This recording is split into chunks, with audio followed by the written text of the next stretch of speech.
રજા લઈને કેશવગીરી બાપુ હિમાલય કૈલાસ માનસરોવરની યાત્રામાં ગયેલા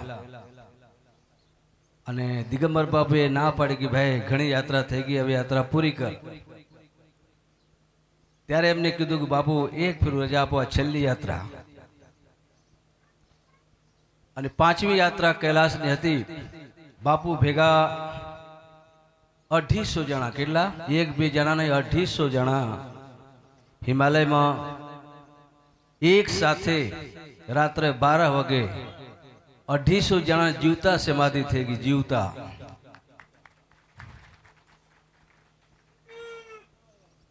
અને એટલા જીવાત્મા અહીંયા બાપુ સાથે સમાધિ લીધા.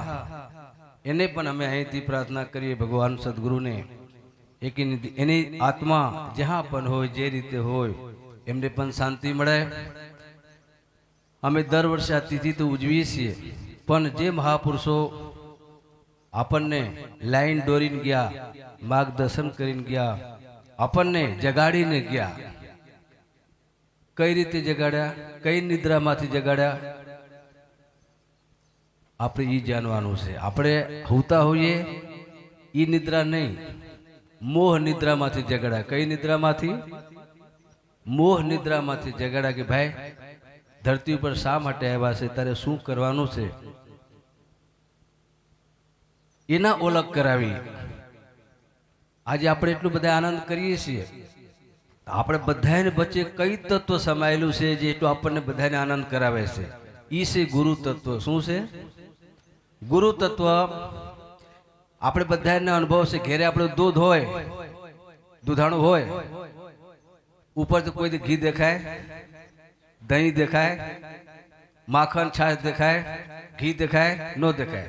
પછી બધું એમાં બધાય દૂધ મત છે, બધાય દૂધ મત છે, પણ દેખાતું નથી. અને બધાને ખબર પણ છે કે આની અંદર જ દૂધ છે, દૂધની અંદર દહીં છે, છાશ છે, માખણ છે, ઘી છે, આને અંદર જ છે, પણ એ તત્વ દેખાતું નથી.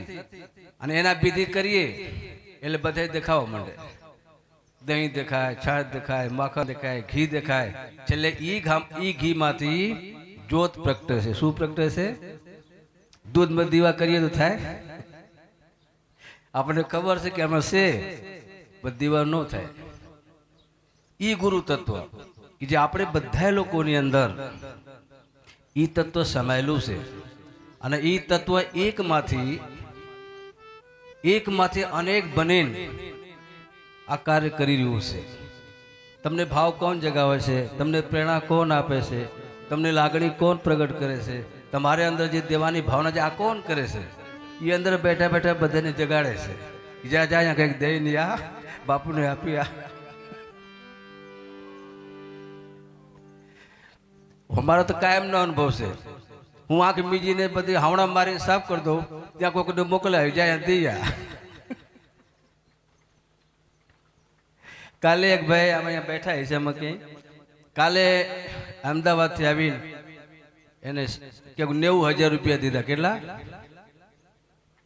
કાલ રાતની વાત અમે અહીંયા બેઠા હતા. મેં કીધું ભાઈ માણસને ખિસ્સામાંથી જેસીબી લઈને કાઢવું હોય ને તોય ન નીકળે.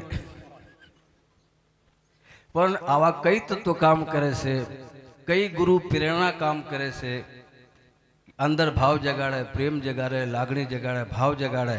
પછી અહીંયા આવીને આજ વર્ષોથી બધા લોકોને ખૂબ જ પ્રેરણા કરે છે અને અહીંયા આપી જાય છે અને આપે છે. હું તો બહુ અનુભવ કર્યા આમાં. અને મારા ગુરુ મહારાજ મને એક વચન આપેલું છે કે આનંદગીરી તારામાં તેવડ હોય એટલું તું ખવરાય છે, અને ઘટે તો તું મને યાદ કરજે.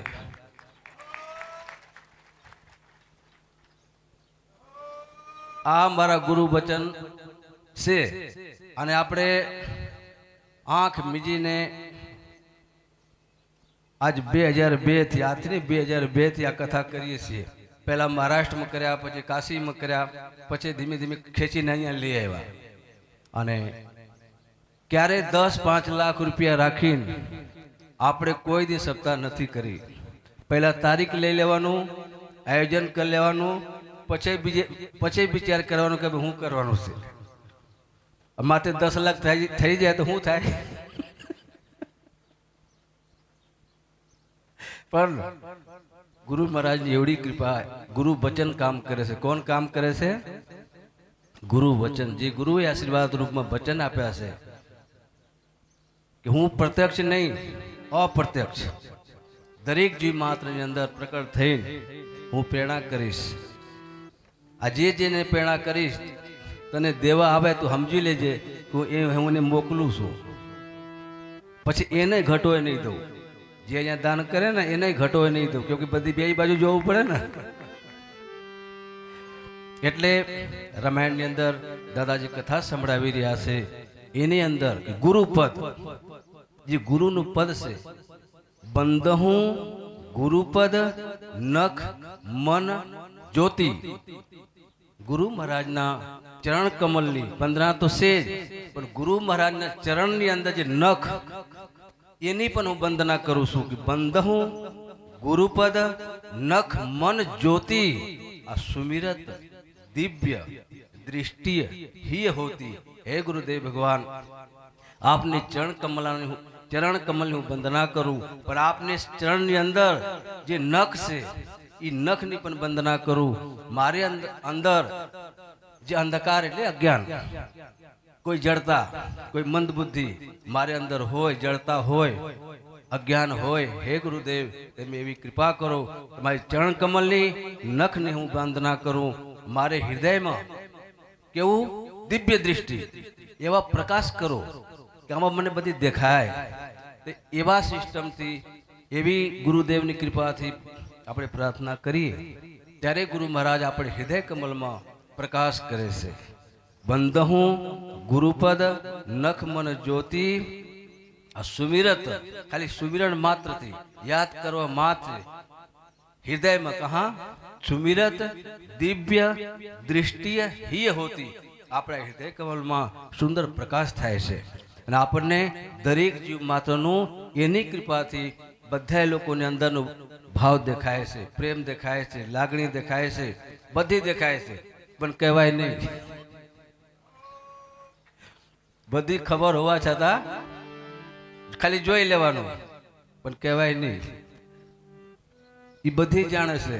મને તો यहाँ સુધી बात કરી दी खबर કે આનંદગીરી તારા રૂમ બંધ કરી દેવાનું, શું બારી બારણા બંધ કરી દેવાનું, માથે 5 ગોદડા નાખી લેવાનું। કેટલા? 5 ગોદડા માથે નાખી લેવાનું। એની અંદર તારે વિચાર કરવાનો કે તું શું વિચાર કરતો તો એ પણ મને ખબર છે, ધ્યાન રાખજો। એટલે કીધું છે કે ગુરુ છે ચોરી, ગુરુ છે ચોરી, અને મિત્રથી કપટ ક્યારે ન કરવું જોઈએ। નહીં તો કોઈ હોય નિર્ધન અને કોઈ હોય કોરી। કોળ આવે ને આપણે શરીરમાં, કોળ જેને રક્તપિત્ત કહીએ, એટલે ગુરુ હારે કોઈ દી ચોરી ન કરવું, આ મિત્ર સાથે કોઈ દી કપટ ન કરવું। એનું પરિણામ બહુ ભયંકર હોય છે। એનું પરિણામ જ્યારે એનું દંડ બનીને આવે, દંડ બનીને આવે પછી એકલા ભોગવવું પડશે, એકલા રોવું પડશે, પછી કોઈ ભાગ નહીં પાડે, કોઈ ભાગ નહીં પાડે। એટલે હંમેશા ધ્યાન રાખજો, કોઈ દિન ગુરુ સાથે ચોરી ન કરવું। જીવનમાં જે કંઈ કર્મ બન્યા હોય, જાણમાં, અંજાનમાં, અંધારામાં, કોનામાં, ખચરામાં, ક્યાંય જે કર્મ બન્યા હોય, પણ ગુરુના સાનિધ્યમાં ગયા પછી હાવ ઠલવી નાખવાનું। એટલે આપણે છૂટા થઈ જઈએ। શું થઈ જઈએ? આપણે છૂટા થઈ જઈએ, નહીં તો એ પાપ ભૂમિ છે ભારી।